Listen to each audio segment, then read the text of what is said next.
Heidi ho, neighbors. What's happening?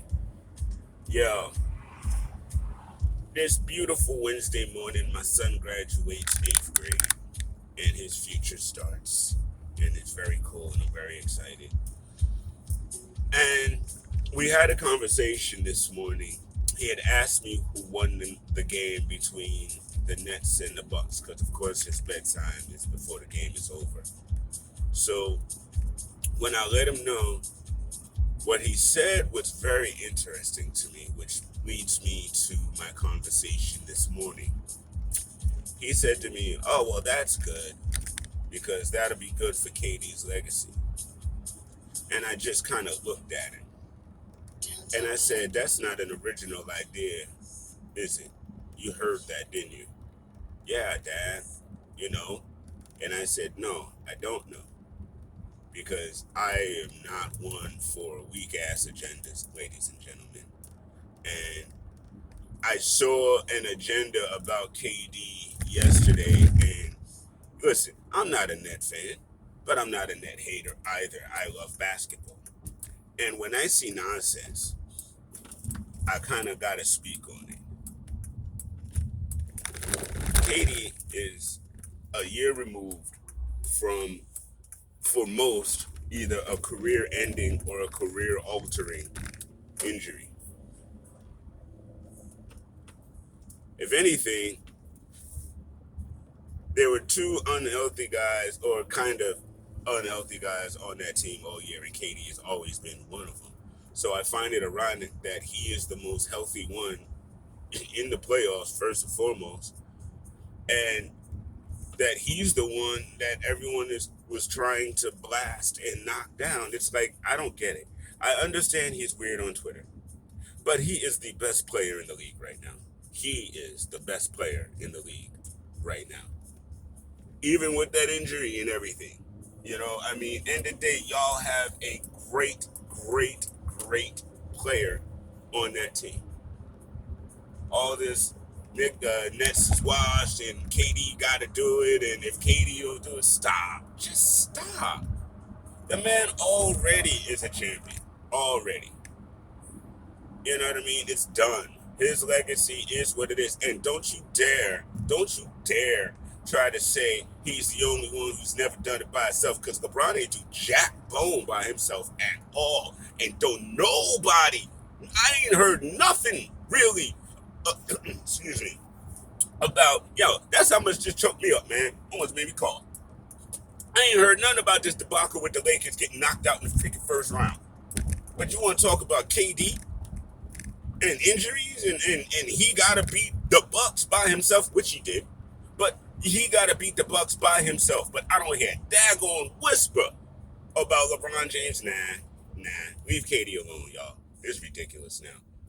You know what I mean? These agendas, man, take so much away from the beautiful game of basketball, bruh. You know? Like, and I'm not blasting Berman for this, but I am blasting the article that did not need to be written because an insignificant player had something to say. You know what I mean? I don't give a darn what Ennis Cantor has to say about anything, to be perfectly honest, let alone Knicks. Because, I mean, end of the day, he went from being a guy who we respected to a guy that annoyed us because he just wanted to do him and didn't want to listen to what the plan was. So now he's got anything that comes up next, he got something to say. Look, Ennis Cantor, keep our name out your mouth. You're not on the team no more, and you haven't been for a minute. There's literally no reason for you to talk. And secondly, nobody is thinking that Lillard is coming. So that, again, what are y'all trying to do here? You know what I mean? I get it. I don't like it. And I'm calling y'all out for it, is what this is. Because it doesn't make any sense.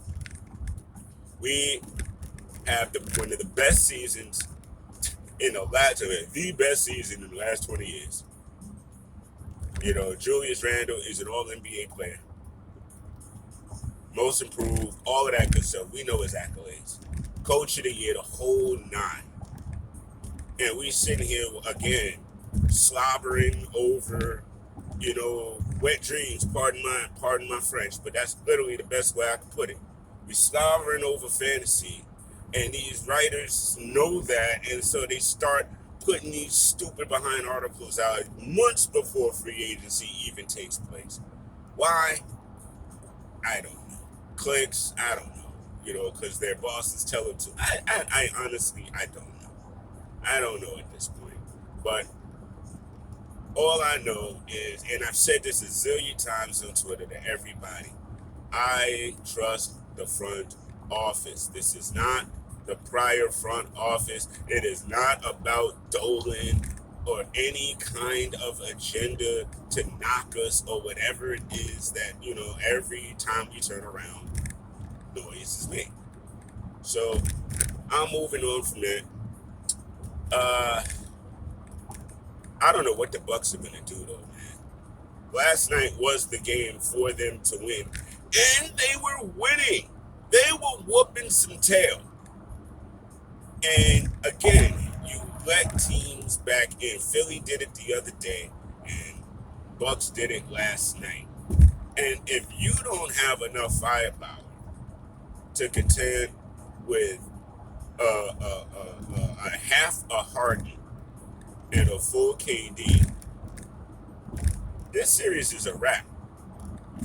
I mean, that was the game y'all needed to win to put that other team in panic mode, and you didn't do it. And guess what? Now y'all, I don't care what you say in the interview, y'all are in panic mode right now. And y'all are probably one of the weirdest teams in this effect, in this light, because Giannis, two-time MVP. They've had the best record in the league like 2 years in a row. And they consistently get knocked out of the playoffs early. Consistently. So can you fire Budenholzer? I don't know, because again, they've had like great records. They were third in the league this year. I mean, they were third in the East this year. They successfully beat up teams all regular season. But I guess it's because of the way that they win. It's a way that you can, game plan for and eliminate, similar to what happened with us and Julius Randle. So are the Bucks really a one-dimensional team? Or maybe 2 dimensions, kick it into Giannis and then kick it out to Middleton, and then the rest is let's hope? Because that's kind of what it looks like. And if they don't figure it out, that's definitely going to be what it is. And, I mean, I don't think Giannis is the I'm going to leave and go find a championship caliber something or other type of player. I don't believe he is. So I don't really necessarily think he's going to try to, pull a superstar and try to leave or something like that. But something's got to give, man. And I apologize for that little bit. Traffic got nuts really quickly. Sometimes people don't want to let you over. And I almost somebody tried to, cut in front. It was weird. But we all good. Again, I don't know what the Bucks are going to do next season if they get knocked out in this round. I mean, the way they brought in guys thinking that these were the guys that were going to be able to help take them over the hump. But I mean, I don't know, man. I don't know. Giannis is honestly being exposed for having no jump shot right now. You know what I mean? And just like last year, and I am noticing, just like last year, all that strength and power that he has, they use it against him in the playoffs. They clogged that paint. Jeff Green had that great charge, really. He stood his position, and Giannis plowed right into him, which is what Giannis does. And so when teams take away what you do best, and you don't have, okay, I'm gonna liken it to a pitcher in the major leagues.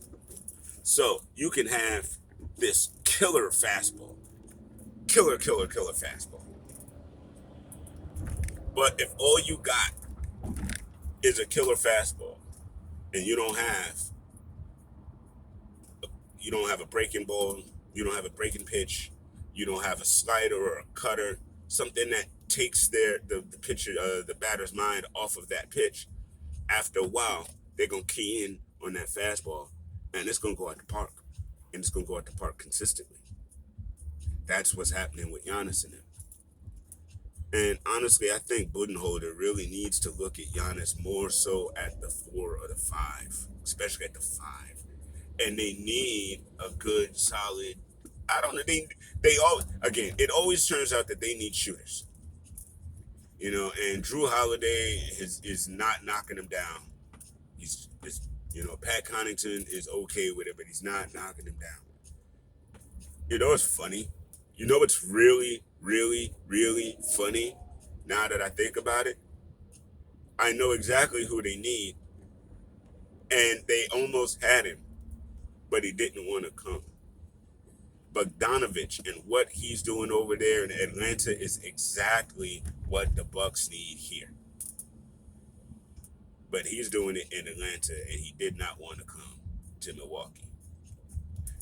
It was interesting why he did that way, but he did it. And so now I'm like, well, maybe y'all should have found somebody else who could shoot. Maybe y'all should have traded for Herter or something. Or maybe y'all should have got Gallinari instead of letting him go to Atlanta. I don't know. But now the thing is, they won 2 games. They did. They won 2 games. So how do you win 2 games against a more complete roster and lose against a depleted one? Very interesting. But like I said, they got a lot of stuff to think about over there in Milwaukee after this series if it doesn't go the way they want it to go. Well, that's about enough for me and agendas today. I appreciate y'all paying attention and following what we do. Big shouts to my brother Danny B. We got another great show for you coming up this weekend. We're going to be talking a little about that little dust up between Trae Young's dad and Fredo on Twitter. It was kind of wild. Fredro on Twitter. It was kind of wild yesterday. But, I'll end with this. Leave folk parents alone, fam. Because I tell you what, if my son ever becomes an NBA star and y'all bother him or me on Twitter, don't bother me on Twitter like that, fans. But one love, and I'll talk to y'all later.